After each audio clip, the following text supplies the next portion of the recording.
Satan comes along and he wants you to get focused on the world and the things of the world. Listen, this is what he tried with Jesus in the wilderness.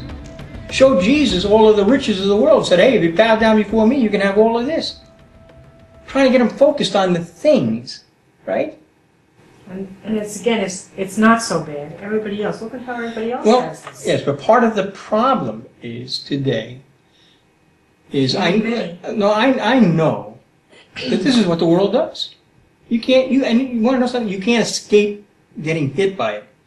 If you go outside, you're going to see billboards, you're going to see newspaper ads, you're going to see radio or hear radio commercials, you're going to see television. You are going to be bombarded. I mentioned this is a Super Bowl weekend here in the United States. Companies spend millions of dollars to produce 30 and 60-second advertisements. Heard today it was $3.5 million for a 30-second spot. A new record. $3.5 million to buy 30 seconds of commercial time. By the way, that does not count the production cost of making the commercials, which find the airtime. Right, which runs up into the millions. So a company is spending literally tens of millions of dollars, millions of dollars to get into your brain for 30 seconds. Don't you believe that they believe that they can change your mind? It's about creating these needs, getting you to believe that this is a need in your life. I was going to say, it doesn't bother me that the world does it. That's what the world does. I don't expect righteous behavior from unrighteous people. I do, however, expect righteous behavior from righteous people. And the church is falling short too often in this. Here's a verse. It is I believe, such an abused verse. Psalm 37 verse 4 says this: delight yourself in the Lord, and He will give you the desires of your heart. And what the implication is, or what so many preachers would have you infer from that, is that if you really like Jesus, He's going to give you all the stuff you want.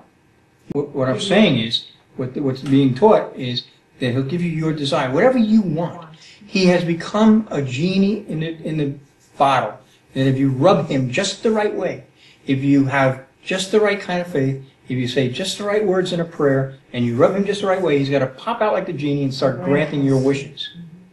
He'll give you the things that delight you. And you're right, no, He won't do that. Because those are not the things that are supposed to delight you.